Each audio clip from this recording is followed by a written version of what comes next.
तो Nitin classes YouTube channel पर मैं आपका स्वागत करता हूं एनसीईआरटी इतिहास कक्षा 10वीं में।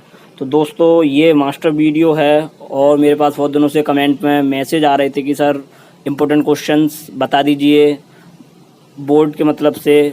तो ये आपकी एनसीईआरटी जो बुक है उसके एक्सरसाइज के क्वेश्चन हैं और ये सभी बहुत ही इम्पोर्टेंट क्वेश्चन हैं जो सभी स्टेट बोर्ड एग्जामिनेशन को अकॉर्डिंग देखकर मैंने लिए हैं।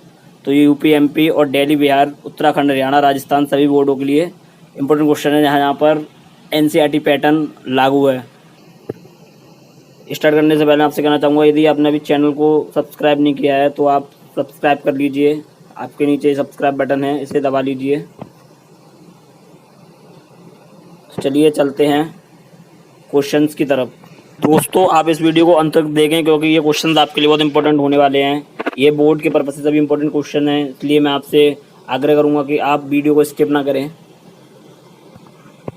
तो राष्ट्रवादी संघर्ष में महिलाओं की भूमिका। यूरोप में राष्ट्रीय आंदोलनों में महिलाओं ने बढ़ चढ़कर हिस्सा लिया, लेकिन राष्ट्रीय उदारवादी आंदोलनों के अंतर्गत महिलाओं के राजनीतिक अधिकार देने का मुद्दा विवादास्पद था। हालांकि उन्हें संपत्ति रखने का अधिकार था। मतलब कि जो उदारवादी लोग थे वो महिलाओं को राजनीतिक अधिकार देने के पक्ष में नहीं थे। कुछ थे, कुछ नहीं थे, लेकिन उससे पूर्व ही उन्हें संपत्ति रखने का अधिकार था। महिलाओं ने अपने राजनीतिक संगठन भी स्थापित किए, अखबार भी शुरू किए और राजनीतिक संगठनों, बैठकों में, प्रदर्शनों में भी शिरकत की। इस सब के बावजूद भी उन्हें मताधिकार से वंचित रखा गया और सेंट पॉल चर्च में आयोजित फ्रैंकफर्ट संसद का सभा में भी महिलाओं को केवल दर्शक दीर्घा में खड़े होने का अधिकार मिला।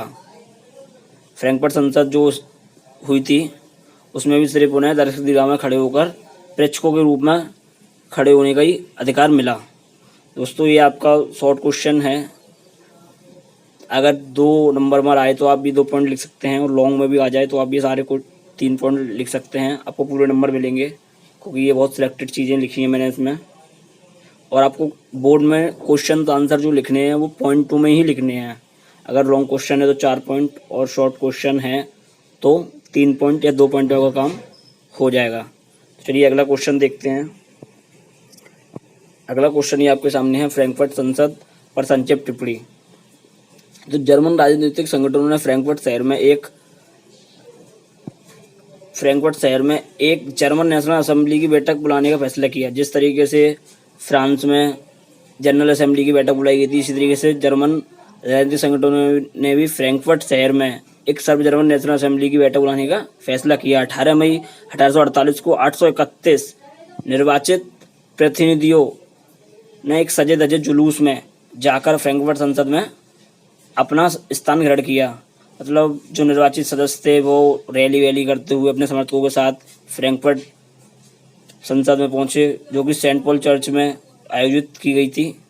जब प्रतिनिधियों ने फ्रेडरिक विलियम चतुर्थ को ताज की पेशकश की तो उन्होंने इनकार कर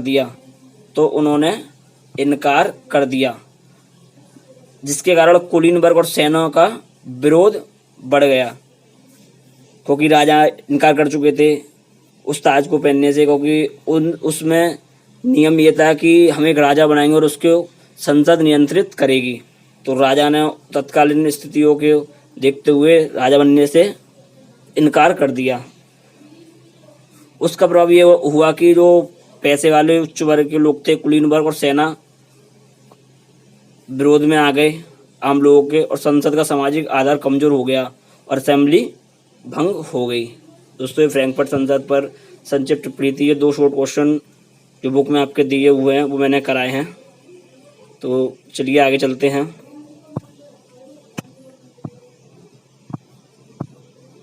दोस्तों ये आपका अगला क्वेश्चन है, 1848 की क्रांति का क्या अर्थ लगाया जाता है।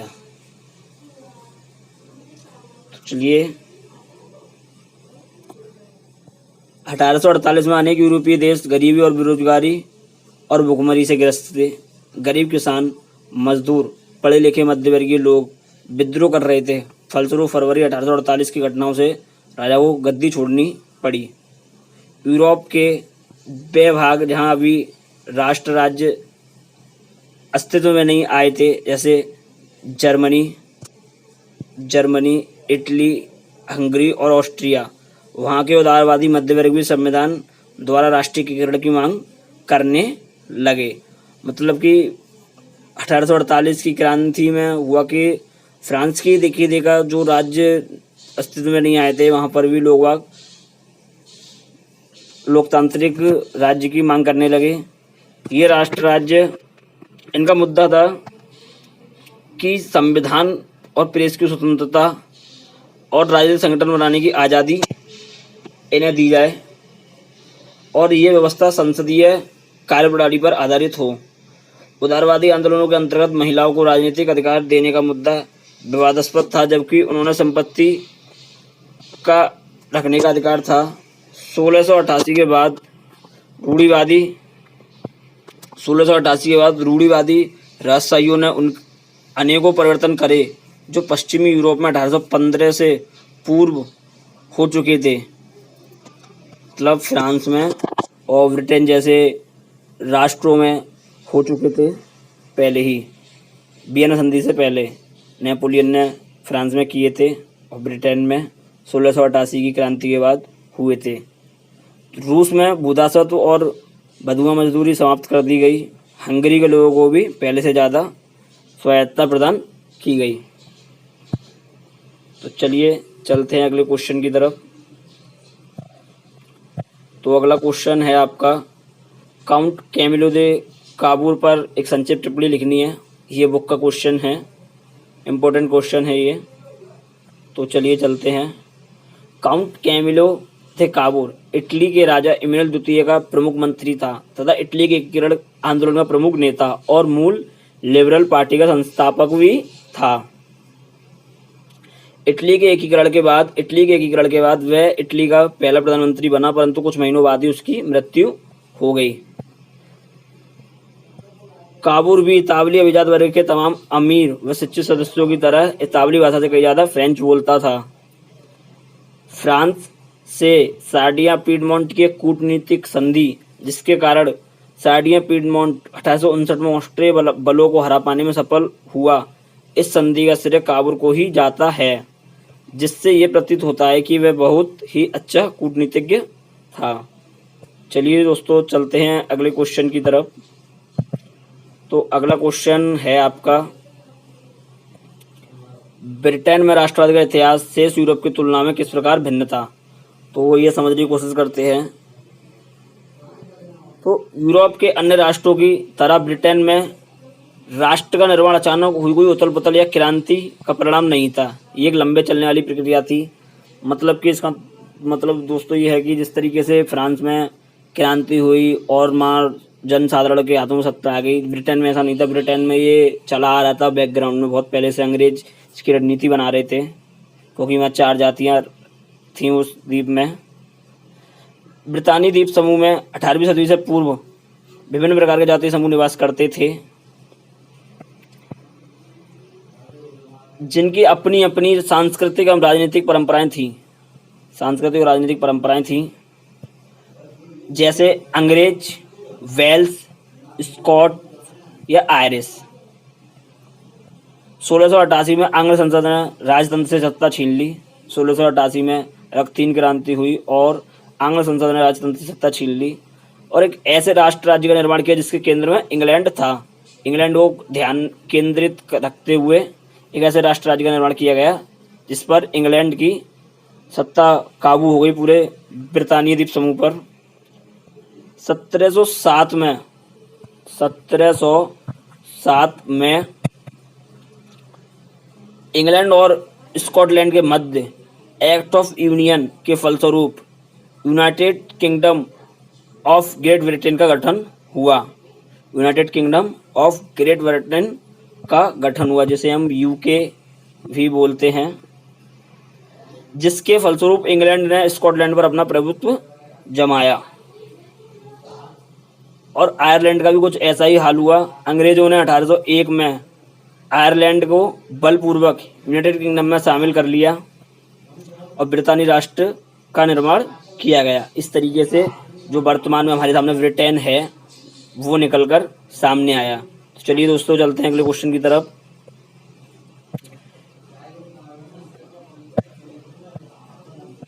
यूरोप में राष्ट्रवाद के विकास में संस्कृति के योगदान को दर्शाने के लिए 3 उदाहरण दें।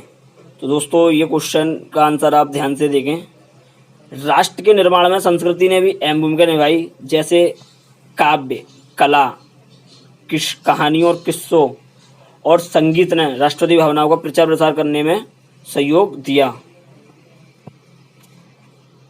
रूमानीवाद भी एक ऐसा ही सांस्कृतिक आंदोलन था। रूमानीवाद भी एक ऐसा ही सांस्कृतिक आंदोलन था जो खास तरह की राष्ट्रीय भावना का विकास करता था। रूमानीवाद विज्ञान के महिमा मंडन का आलोचक था और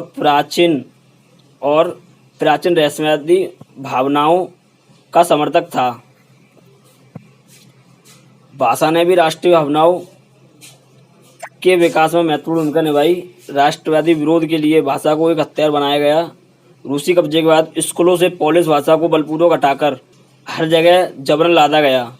इसका नतीजा ये हुआ कि पोलिश भाषा रूसी भाषा के प्रभुत्व के विरुद्ध संघर्ष के प्रतीक के रूप में देखी जाने लगी। इसका परिणाम ये हुआ कि पोलिश भाषा हीरो बनकर आई रूसी भाषा के विरुद्ध।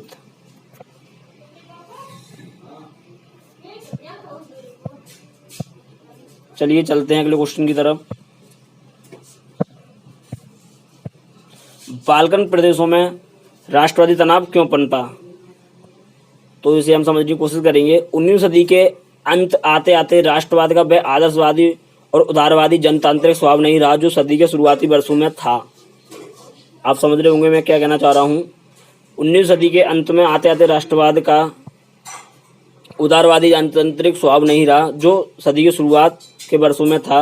1871 के बाद यूरोप में बाल्कन प्रदेश राष्ट्रवादी तनाव का मुख्य क्षेत्र बन गए। इस क्षेत्र में भौगोलिक और जातीय भिन्नता थी। इस क्षेत्र के अंतर्गत वर्तमान बुल्गारिया, अल्मेनिया, मैसेडोनिया, यूनान, क्रोएशिया, सर्बिया और मोंटेनेग्रो शामिल थे। बाल्कन क्षेत्र का बहुत बड़ा हिस्सा ओटोमन साम्राज्य के अंतर्गत आता था। इस क्षेत्र में रूमानीवाद, राष्ट्रवाद के फैलने और ओटोमन साम्राज्य के विघटन से स्थिति काफी भयंकर हो गई। इस अवसर को बाल्कन क्षेत्र के विद्रोही राष्ट्रीय समूह ने संघर्षों को लंबे समय से खोई आज़ादी के वापस पाने के प्रयासों के रूप में देखा।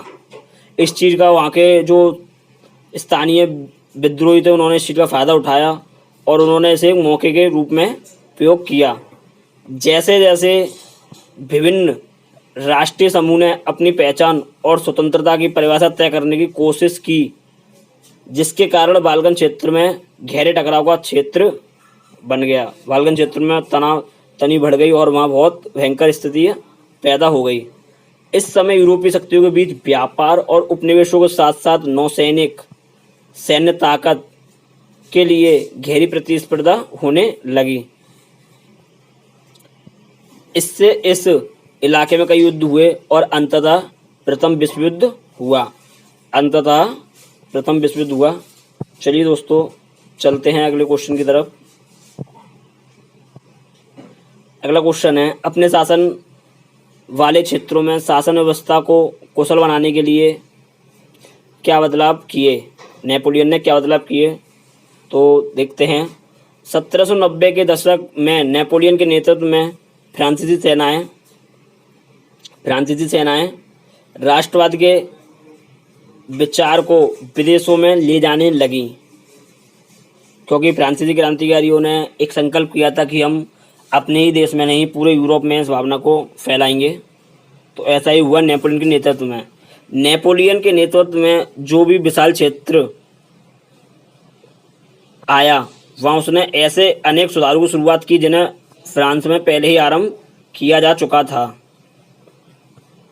नेपोलियन ने फ्रांस में राजतंत्र वापस लाकर निसंदेह प्रजातंत्र को नष्ट किया, मगर क्षेत्र में कई महत्वपूर्ण और क्रांतिकारी बदलाव किए। पूरी व्यवस्था को पहले से अधिक तर्कसंगत और कुशल बना दिया। उसने प्रजातंत्र को जरूर नष्ट किया, लेकिन ऐसे क्रांतिकारी बदलाव किए जिससे प्रजा उससे खुश हुई, उससे प्रभावित हुई, उन्हें ज़्यादा छूट दी गई, एक समान कानून प्रणाली, न्याय प्रणाली स्थापित की गई, सीमा शुल्कों को खत्म कर दिया गया।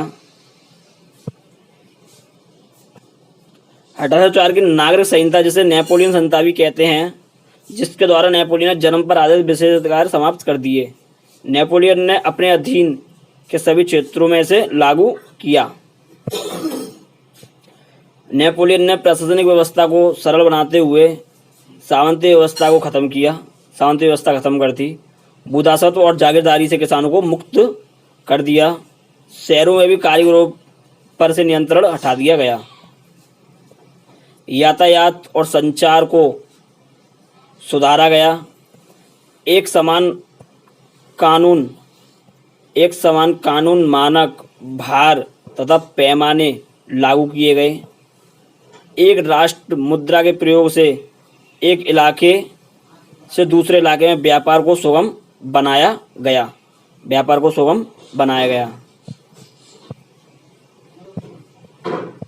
ये आपका अगला क्वेश्चन है दोस्तों। मारियान और जर्मेनिया कौन थे? जिस तरह उन्हें चित्रित किया गया उसका क्या महत्व था? तो चलिए समझते हैं। पहले आप ये पॉइंट डालकर लिखेंगे महत्व। 18वीं और 19वीं सदी में कलाकारों ने राष्ट्र का मानवीकरण कर एक ऐसे देश को कुछ यूं चित्रित किया जैसे वह कोई व्यक्ति हो। उस समय राष्ट्र को नारी वेश में प्रस्तुत किया जाता था, यानी नारी की छवि राष्ट्र का रूपक बन गई।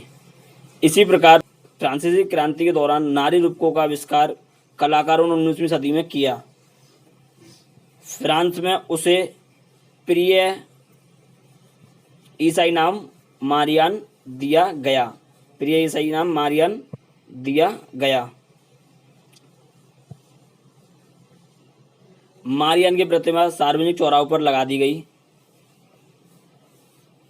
ताकि जनता को एकता के राष्ट्रीय प्रतीक की याद आती रहे और लोग उसे तादाद में स्थापित कर सकें। इसी तरह जर्मनी में भी क्रांति के दौरान जर्मेनिया राष्ट्र का एक रूपक बन गई। जर्मेनिया बलूत वृक्ष के पत्तों का मुकुट पहनती है क्योंकि जर्मन बलूत वीरता का प्रतीक है। अगला क्वेश्चन है दोस्तों आपका ज्यूसेपी मैत्सिनी पर संक्षिप्त टिप्पणी। चलिए देखते हैं। तो पहला पॉइंट है आपका ज्यूसेपे मैत्सिनी इटली का एक युवा क्रांतिकारी था जिसका जन्म 1807 में जेनोआ में हुआ था। 24 साल की युवावस्था में वह मैत्सिनी को क्रांति करने के आरोप में लिगुरिया से बहिष्कृत कर दिया गया था। ये आपका ऑब्जेक्टिव में या एक नंबर के क्वेश्चन में पूछा जा सकता है कि क्रांति करने के आरोप में मैत्सिनी को कहाँ से बहिष्कृत कर दिया? लिगुरिया से। तत्पश्चात उसने मार्सेई में यंग इटली और बर्न में यंग यूरोप नामक दो भूमिगत संगठनों की स्थापना की। तो यंग इटली और यंग यूरोप नामक जो संगठन थे उसका निर्माता कौन था? ज्यूसेपे मैत्सिनी। मैत्सिनी का विश्वास था कि ईश्वर की मर्जी के अनुसार राष्ट्र ही मनुष्य की प्राकृतिक इकाई है तथा एकीकरण ही इटली की मुक्ति का आधार हो सकता है। मैत्सिनी द्वारा राजतंत्र का घोर विरोध करके प्रजातांत्रिक गणतंत्रों के अपने स्वप्न से मैत्सिनी ने रूढ़िवादियों को हरा दिया। और ये चौथे पॉइंट में ही आपको लिखना है। ड्यूक मेटरनिक ने मैत्सिनी को हमारी सामाजिक व्यवस्था का दुश्मन बताया। जो ड्यूक मेटरनिक था जिसने 1815 की वियना संधि का संचालन किया था, मेजबानी की थी, ये वही ड्यूक मेटरनिक है। और ड्यूक मेटरनिक ने ही कहा था कि जब फ्रांस सीखता है तो यूरोप को सर्दी जुकाम हो जाता है। ये दोस्तों आपके सामने अगला क्वेश्चन है। फ्रांसीसी लोगों के बीच सामूहिक भावना की पहचान को पैदा करने के लिए क्रांतिकारियों ने क्या कदम उठाए? तो इसे स्टार्ट करते हैं। प्रारंभ से ही फ्रांसीसी क्रांतिकारियों ने ऐसे अनेक कदम उठाए जिनसे फ्रांसीसी लोगों के बीच सामूहिक पहचान की भावना पैदा हो सके। पितृभूमि और नागरिक जैसे विचारों ने एक संयुक्त समुदाय के विचार पर बल दिया, जिसे एक संविधान के अंतर्गत समान अधिकार प्राप्त थे। एक नया फ्रांसीसी झंडा तिरंगा चुना गया। स्टेट जनरल का नाम बदलकर नेहरू कर दिया गया, जिसका चुनाव सक्रिय नागरिकों के समूह द्वारा किए जाने लगा। एक केंद्रीय प्रशासनिक व्यवस्था लागू की गई, जिसने भूभाग पर रहने वाले सभी नागरिकों को समान कानून दिए। पेरिस में फ्रेंच बोली पेरिस में फ्रेंच बोली तथा लिखी जाती थी, जिसे राष्ट्रीय भाषा का दर्जा दिया गया तथा सभी लोगों द्वारा एक ही भाषा लिखी जाने लगी, जो कि राष्ट्रीय भावना को जगाने में सहायक है। किसी भी जगह पर एक भाषा बोली जाए तो उससे एकता का प्रतीत होता है।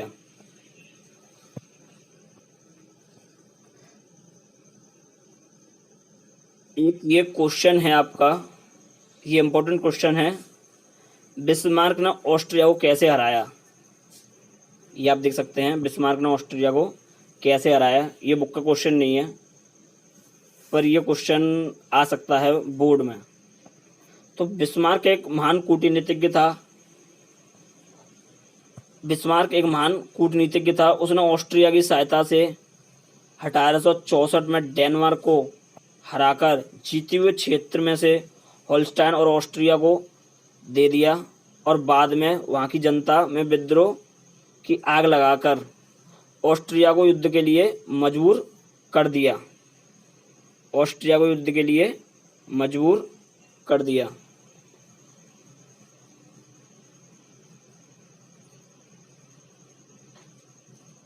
ये आपका यहाँ से दूसरा पॉइंट है, मजबूर कर दिया। युद्ध के दौरान ऑस्ट्रिया को हरा दिया। निकोलसबर्ग में हुई प्राग की संधि के बाद कुछ हिस्सों को जर्मन राज्य में मिला लिया गया। तो चलिए चलते हैं अगले क्वेश्चन की तरफ।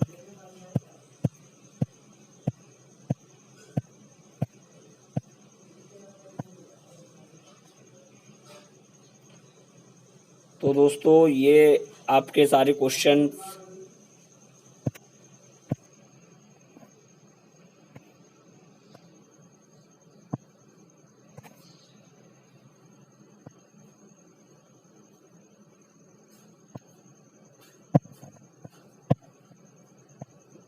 ये आपके सारे बुक के क्वेश्चंस हैं, जिन्हें मैंने आज कंप्लीट करा दिया। और कोई क्वेश्चंस हो आपके टीचर ने आपको दिया हो या कोई और नया क्वेश्चन हो तो आप मुझे कमेंट में लिख कर भेजें, मैं उनके भी आंसर आपको वीडियो बनाकर दूंगा। और वीडियो पसंद आई हो तो वीडियो को लाइक कीजिए, ज़्यादा से ज़्यादा शेयर कीजिए और चैनल को सब्सक्राइब कर लीजिए।